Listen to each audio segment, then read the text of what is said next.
Welcome to a video on vocabulary tips. Here is a simple word, to eat. We use it every day. We do it also every day. We eat so many times. But here I'm going to tell you that there are 20 different ways in which you can use words associated with the verb to eat. In this way, we expand our vocabulary. We get ready to express ourselves in a different way whenever the right context comes. In any situation, we want to use eat with a slightly different meaning, with a slightly different action, then we can use these words. I will tell you about all these words, their meanings, and also usage. Usage is to make a sentence to show how the word is used. Let us see them one by one. But before I begin, I request you to watch the video completely. If you watch only partially, you will find that you don't get the benefit of all the words which I'm going to share with you. Your vocabulary development is only half. Then like and share and comment also. If you haven't subscribed, I request you to subscribe to the channel. But it's not enough to subscribe. Watching is much more important. Therefore, I request you that you continue watching.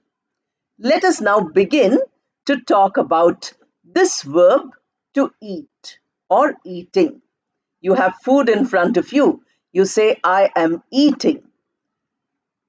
I've used the word food. So what do we eat? The something which we eat is called food. It is spelled Food, and the meaning of this is something which we eat. Here is a sentence. I'm giving you a sentence to show how the word food is used. The food in this restaurant is tasty. The food in this restaurant is tasty. So we are describing the food as tasty. The process is the process of eating. We eat food, we say.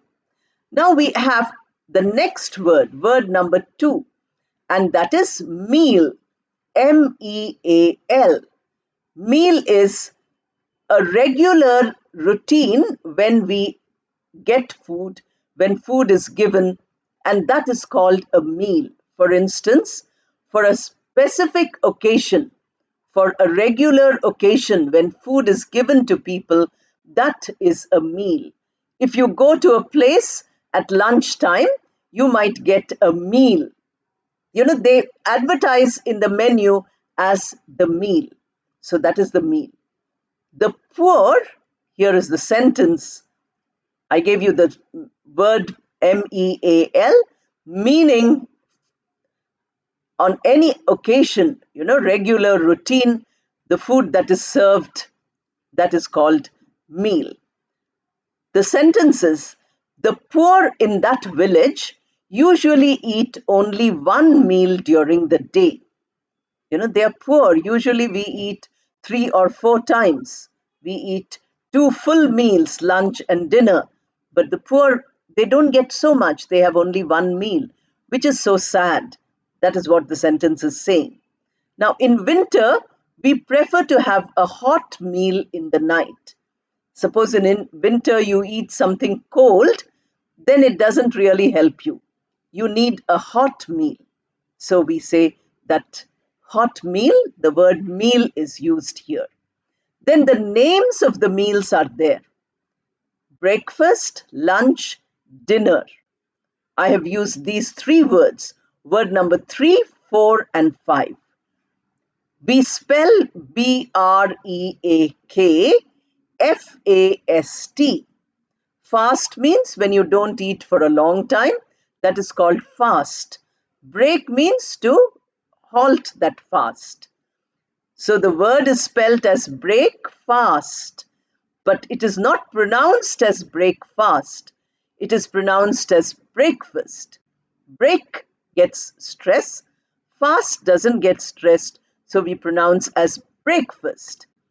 Now, breakfast is the first meal of the day.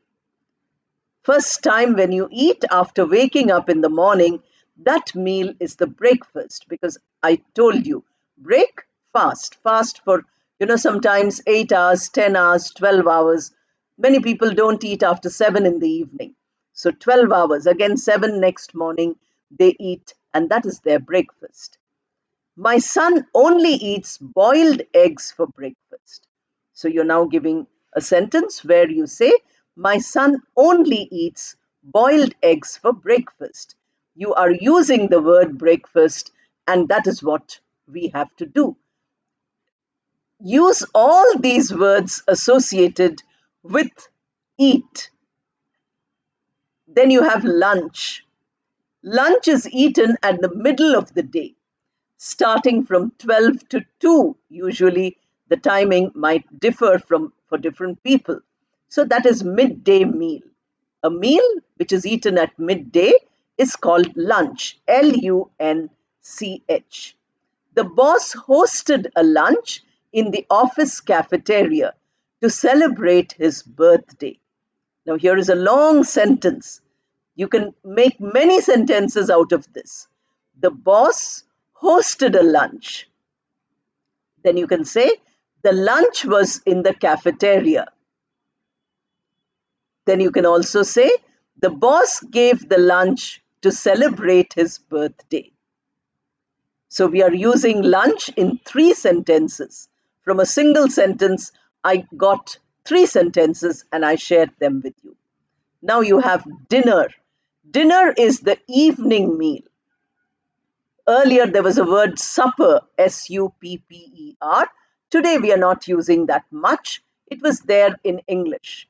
And maybe there they still continue to have it, but dinner is fine for us, the evening meal, dinner. The sentence with it, they always invite us for dinner on Christmas Eve. Christmas Eve, as I told you, is 24th December, not 25th evening. Christmas is 25th. The day before Christmas, the evening before Christmas is Christmas Eve. And so the sentence says that on 24th December, they invite us for dinner.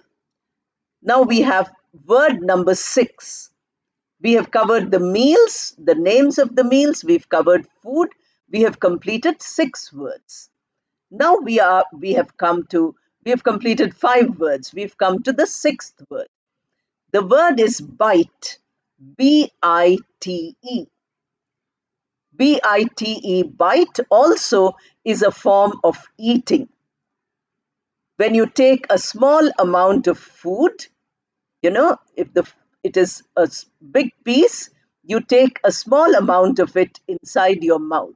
You use your teeth and you put your teeth together. Part of the food goes inside and another part you keep on the table. So that action is bite. Again, it has to do with eating, and then, you have to bite the food.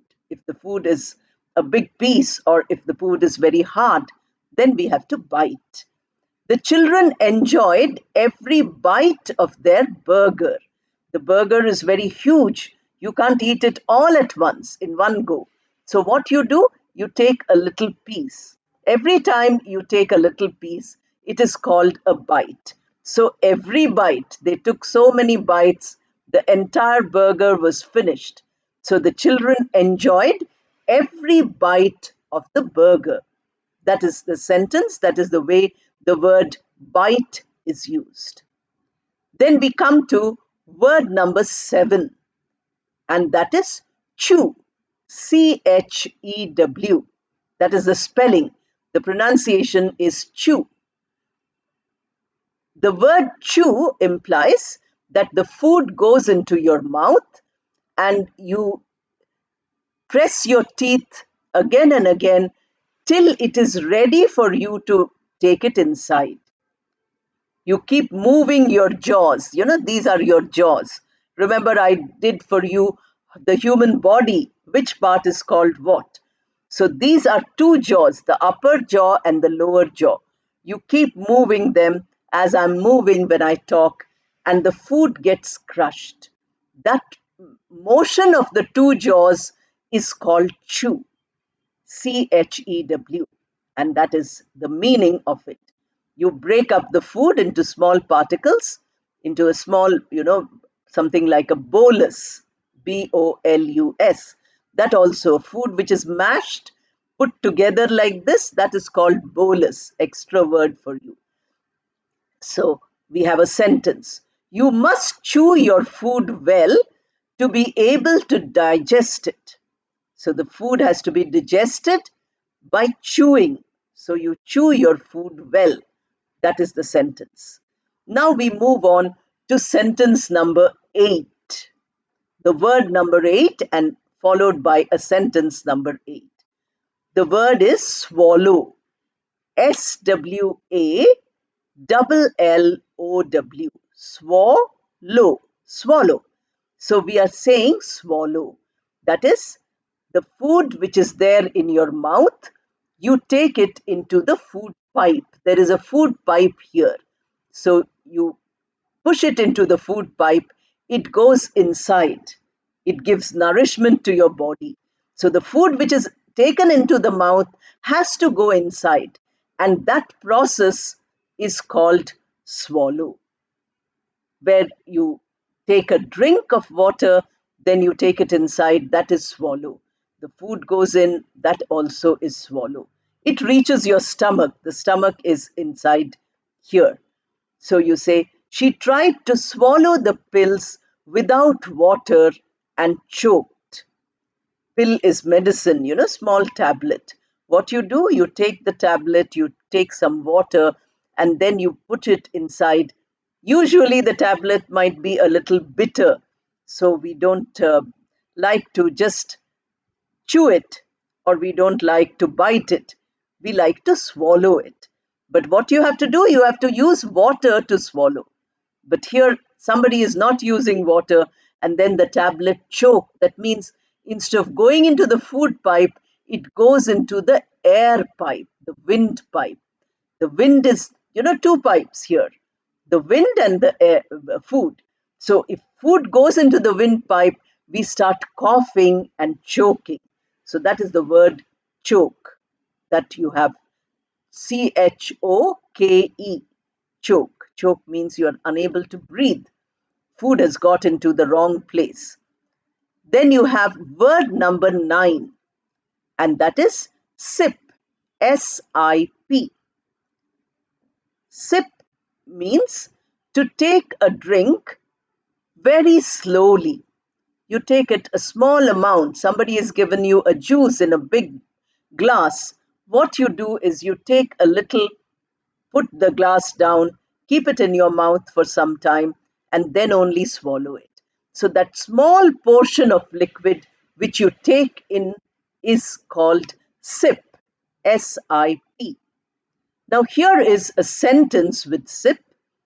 She sipped her drink slowly to savor it. Savor means to enjoy. SAVOUR. Since somebody asked me for meanings, I'm trying to give you all the meanings possible. Of course, I cannot guess which words you know and which you don't know. Therefore, I give you meanings of what I think might be difficult for you. But I only anticipate what you might find difficult. So she sipped her drink slowly. Sipping slowly, that is how it is. To enjoy it, to savor it, SAVOUR.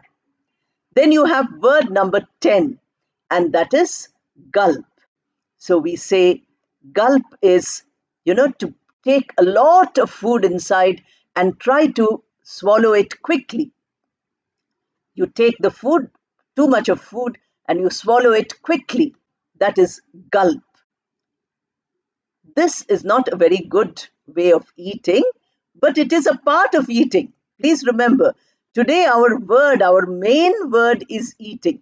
And from eating, we have so many varieties of words which are associated with eating. So, gulp, Gulp, that is gulp. It is to swallow a large amount of food or drink quickly. That is the meaning of gulp. He was so thirsty that he gulped down his soft drink. So he was so thirsty that he gulped, he had it quickly. He finished it very quickly, gulped down the soft drink. That is the sentence here. Now we move to word number 11. Word number 11 is guzzle. Guzzle. Guzzle. Guzzle is to eat or drink large amounts very quickly. Again, gulp, usually food, or drink which you're just swallowing. Guzzle is you go on and on, usually with drink. When people take hard drinks and too much of it, the word is usually used as guzzle, to eat or drink large amounts very quickly. Gulp, different, this process of swallowing quickly, and guzzle, to take it in and swallow it also quickly. The greedy man guzzled 5 drinks without pausing. Pause means to stop, to halt. So the man did not pause. The man continued to drink. And how did he drink? He guzzled. So we are, instead of saying he drank, we are saying he guzzled. Because drink, eat, drink, etc. are all, words of the same type, the same action. So the man guzzled 5 drinks without pausing, quickly to have it. Dine, Dine. Now, we've already come across the word dinner. The process of eating dinner is called dine. This is word number 12. We have word number 12 where we talk about dine. And dine is to eat dinner. We say dining room. You remember in a video on the house, describing your house, I said the kitchen is next to the dining room. Dining, the place where we eat dinner or where we eat all our meals, that is dine. But usually the word dine implies eating dinner. That meal is dining. We went to dine in the royal palace. Now, this is a great occasion. You went to some place where there was a palace and there you had dinner. So instead of saying we had dinner, you say we dined and or we went to dine. We dined, you're using dine as a verb, and we went to dine, you're using as a non-finite. All these verb forms I have already told you, finite and non-finite. All those grammar videos are waiting for you. Please watch them so that you get benefited. Then we have the next word, and that is feast. Feast. A feast is a large amount of food, a food which has many varieties, that we call as a feast. When we eat that kind of food, so many varieties of food, so many different types of uh, food, we say cuisine, Cuisine, that is cooking of different places. So if we eat that, then we call it as a feast. So you can say, we feasted on good food. Feasted is used as the verb. We feasted on good food. Or we had a feast to celebrate our victory. We had a feast to celebrate our victory. That also we can say. So you are using we had a feast, feast as a noun, feasted where it is used as a verb, and where feast is used as a noun. Many words in English have both functions. Without changing spelling, without changing pronunciation, it can be used as both noun and verb. Sometimes the spelling remains the same, the pronunciation changes from the noun to the verb. These are all various ways of improving your English. Because when your English vocabulary is strong, you can face any situation. Speaking or writing becomes easy when your vocabulary is strong. That is why I'm making so many videos on vocabulary. Because after you have learned the basic language, you need to improve your vocabulary. Unless you do that, your English doesn't improve at all. Now we move to the next word, and that is snack. Snack. Snack is a small meal. It is a small amount of food which we might eat between two meals. Suppose one meal is at 7 in the morning, the other is at 12. Many hours are there in the middle. So after a couple of hours, you eat some biscuit, or you have some tea and biscuit, or you take some sandwich, then it becomes a snack. Snack. Snack. Many people mispronounce it as snake. It is not snake. Snake is, something which crawls. Snake. This is snack. Snack. A small amount of food which is eaten between meals, between two meals. So you have a sentence. Eating snacks just before a meal spoils your appetite. Appetite is the desire for food. Appetite is your eagerness to eat. Appetite. So that is appetite. So you have a good appetite. That means you have a good willingness, a desire, a hunger to eat. Then you should not have a snack. Because if you have a snack, your appetite goes away. Your stomach is full. You don't feel like eating the meal. So the snack should be far away from the meal. You eat the snack and give many hours break, and then you have the meal. 2 hours, 2.5 hours before your food is digested. That you have to remember. Now we move to the next word, and that is nibble. Nibble. Nibble is pronounced as, it is not nibble, but it is nibble. It is to eat something by taking small bites. You don't bite, we have already come across. So you eat the entire food by taking small amounts of food. That is nibble. A person who doesn't want to eat, or a person who's not able to eat too much, usually nibbles food. If you leave some food outside, there might be a mouse which comes and eats. They cannot eat the whole thing. They eat a little portion of it. So that is nibble. They keep biting here and there, and you can see the marks of their teeth, but the food is still there. So that is nibble. Nibble is to eat something by taking small bites. A sentence with nibble. The mouse was nibbling the cheese. I gave you the example now. Usually, the mouse has come, small rat, that is the mouse, and it is biting the cheese. You have kept some cheese outside, and the mouse is biting into it. But small pieces, that is what is nibble. So you say that I'm not hungry, therefore I'm nibbling a biscuit. So they've given you one biscuit. You are taking small bites and taking half an hour to finish that one biscuit. Why? Because you don't feel like eating the biscuit. You don't want to eat the biscuit, but others are forcing you. So you take small bites and you eat.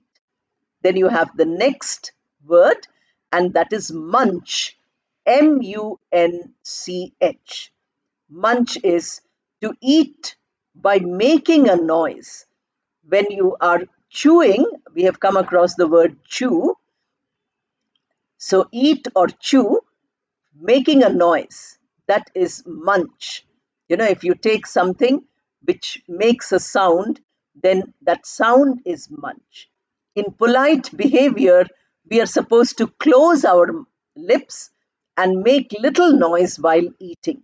That is considered to be good manners of eating, polite behavior. But munch. Some things you cannot stop because the sound comes. The girls munched popcorn during the movie. So they were watching a movie. Usually, when we go to a theater to watch a movie, we buy some popcorn also. The girls were all, sitting and watching the movie. They were munching popcorn, and that is the word munch. Now we have the word gobble, Gobble. Gobble is to eat very quickly. Like guzzle usually is used for drinking, gobble is used for eating. So these are exclusively used. You would say guzzle, quickly drink, and gobble, eat quickly. Let me give you a sentence. The boy gobbled up his lunch so that he could rush out to play with his friends. The boy wanted to play with his friends, so he had no time to eat. So he ate very quickly, and that is the boy gobbled his lunch. That is the usage of the word. Now we have the next word, and that is devour. Devour. We pronounce as devour. Devour is to eat as though you are very hungry, as though you haven't eaten for a very long time. That is what the word devour means. You eat in such a way large amounts of food as though you are very hungry or you're very greedy and you want to eat more than others. The lion devoured the whole deer. The lion, was so hungry that it ate the whole animal. The deer is a huge animal, and the lion devoured, we can say. The people who were suffering from during the famine devoured the hot food. There was famine. Famine means no food is there, nothing grows, and people are starving. So, what do? They come and see some hot food, they start eating that hot food. They don't think that their lips and mouth will get burnt. That is devour, Devour. Now we come to the last word of this uh, list of words, and that is partake. Partake. Partake is either to eat or drink. It is a very formal word. When you are talking about an elderly person, when you're talking about a respectable person, when you're talking about a formal situation, then you use the word partake. Usually we don't use it informally. Now, here is a sentence for you. She was scared to partake the food which was served in this place. So she didn't want to eat the food which was served in this place. Maybe she found it dirty, or maybe she felt that the food was not good. All these might be the reasons why she did not want to have the food in this place. So you can see that including eat, I have given you 20 words. All the words have something to do with eating. And just by using the word eating, our English becomes very monotonous. We are not able to use English in a great variety. So, to give variety to our English, to make our English interesting, we have to know many more words than eat. So I took just that one word eat, which all of us use all the time. The action also we do every day, many times. We are all the time eating because it's such an important part of our life. Without eating, we cannot live. And therefore, if you know all these words associated with the action of eating, your English becomes better. Start using these words as often as you can, and then there'll be a great improvement in your English expression. While speaking and writing, practice all the words as many times as you can. I wish you all the best and thank you.